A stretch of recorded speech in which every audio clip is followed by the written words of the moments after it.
you're ever interested in learning mechanical or electrical engineering, buying a Mini Cooper might just be for you.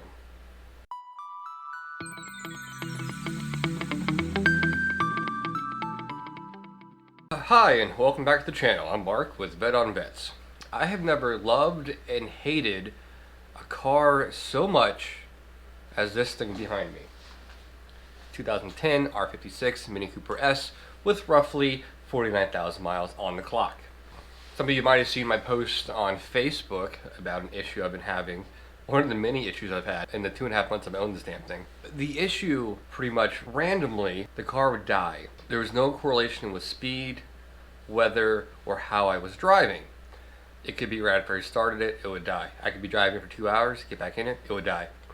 I could just be cruising off an exit and it would die. But luckily, every time it died, it was at a pretty opportune location. I was pulling into a parking lot, or I was able to coast to a very safe shoulder. So thanks, Mini. I put some feelers out on Facebook, and I was like, hey, this is an issue. A lot of people were like, oh, it's gas cap related, bad gas. It didn't make sense.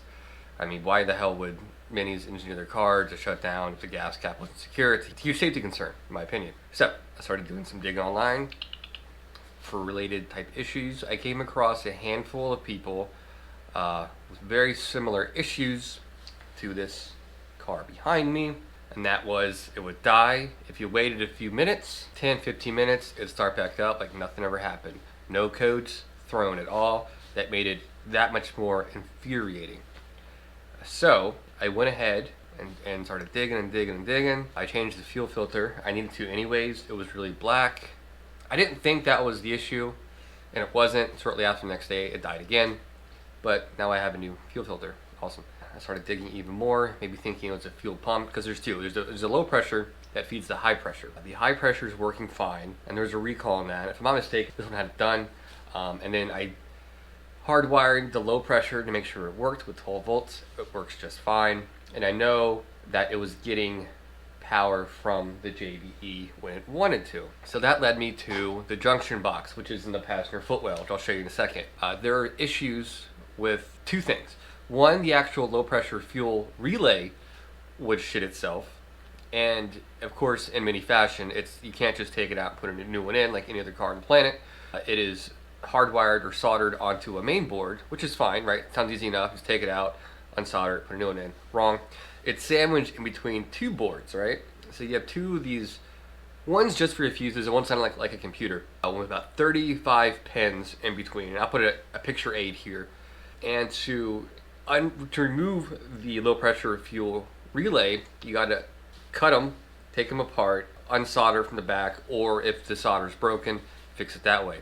In my case, the solder, one of the solder posts had a nice even crack all the way around it. So it made perfect sense what was going on.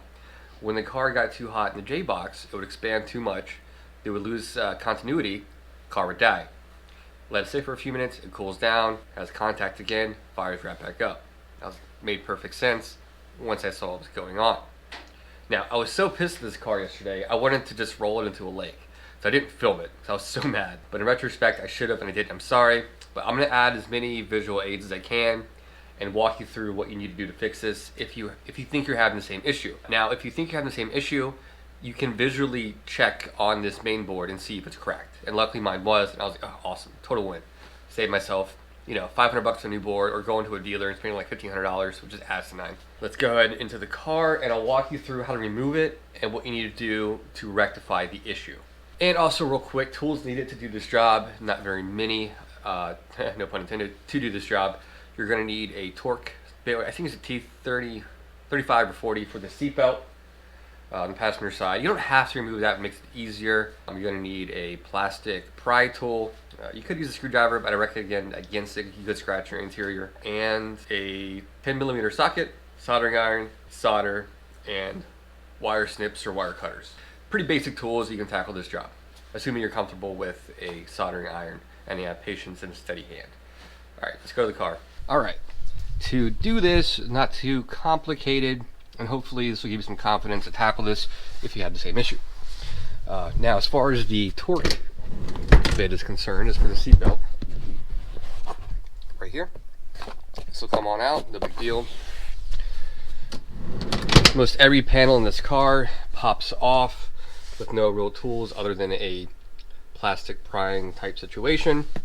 There's a total of, I think, 10 little white pop grommets, and this whole entire thing, just get a wedge in there and it'll pop off. It's kind of annoying, but it comes off relatively easily.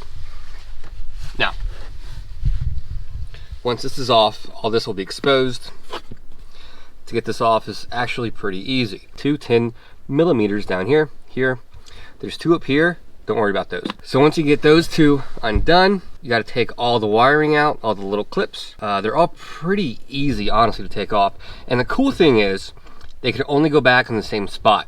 They're all very unique plastic casting, which made it pretty easy to go back in. So that wasn't a huge deal. The 2 that are kind of annoying are the 2 down here. They have like little levers on them. They're pretty intuitive. Undo the lever, do the one towards you first, and then you can access this one. Comes right off. And this one up here was kind of weird. This, honestly, you just put a screwdriver behind it and just pop it out. A little bit of leverage and it comes right out. So no weird anything for that. There's a little plastic clip up there that holds it in place, but it comes right out. You'll see what I mean when this is off. Then you can take the whole thing out, take it to your workbench and get to work, and I'll walk you through that right now with pictures.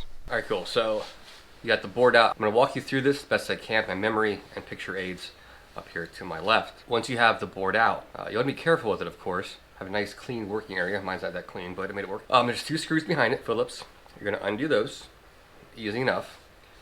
Take every single fuse, including the 2 relays, off of it. Take a picture before you do this. They go on pretty easy. Just take some needle nose, take them all out. There's like 45 of them total. Put the 2 aside. Don't lose those, really important.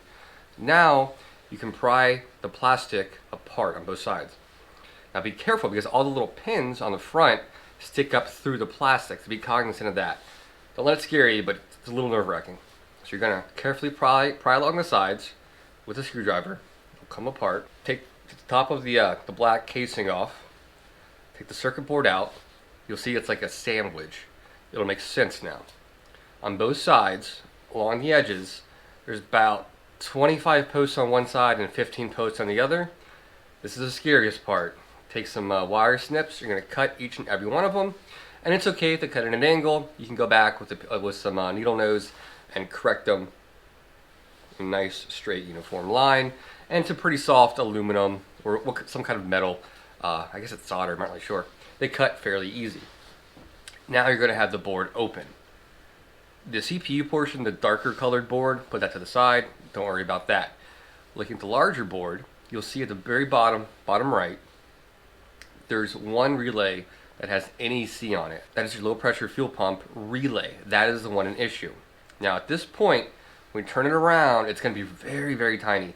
And I recommend using a magnifying glass if you have one. But if not, if you have good eyes, you can look, get some good light on it, and you'll see one of the posts has a crack all the way around it. You have 2 options here.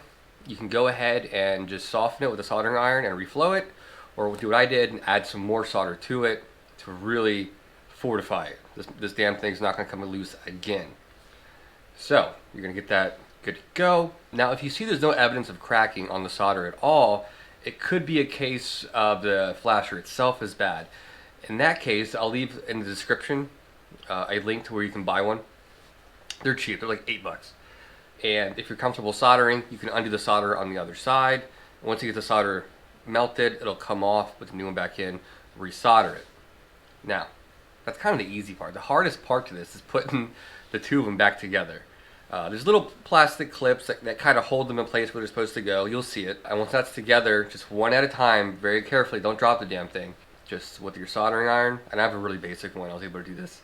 Take some solder, each one, all the way on line. Flip it over, the other side. Now, once you think you got it good, hold up to a light behind it and look for any gaps at all, or any really skinny areas. And really goop them up really good with some solder, but make sure they're not touching at all. You'll have about 4mm in between each little post. At this point, once you think you're good to go, you're pretty much done. With the hard part, you're going to put it back in the casing, put the cover back on, make sure the pins come up through it just fine. You're going to put the 2 screws on the back. You're going to put all the fuses back in the same place they came out of. You're going to put it back in the car. At this point, it's pretty intuitive how it goes. You took it out, put everything back in. And also, you should remove your battery to do this. It's kind of common sense. And I'll make a note of that earlier in this video. So yeah, once that's back in, go ahead and put your negative battery terminal back on. I recommend starting the car in the on position, but don't start it to let the fuel pump prime for about 10 seconds. Go ahead and start it, and you should be good to go. I've been running it now for 2 days with no check engine lights, put about 100 miles on it so far. It runs great, especially since I have a new fuel filter. Bonus. So yeah, hopefully that saved me 500, if not more, having Mini do it for me. So this car is a freaking headache. It sucks. This car is so damn fun, but it's such a pain in the ass. So hopefully this helped someone out there. I was thankful I found a couple forums was, you know, kind of guiding me in the right direction, and hopefully this helps a lot of people out there on the internet. Most of the visual aids you see, I took myself. I am including about 5 pictures I found online. If they're your pictures and you don't like that I'm using them, let me know. I'll take them down. No big deal. So, hope you guys enjoyed this, and I'll catch you guys next time for hopefully a more fun video. Not a, hey, let's fix my Mini Cooper again. So, alright guys, take care. Catch you next time. Later.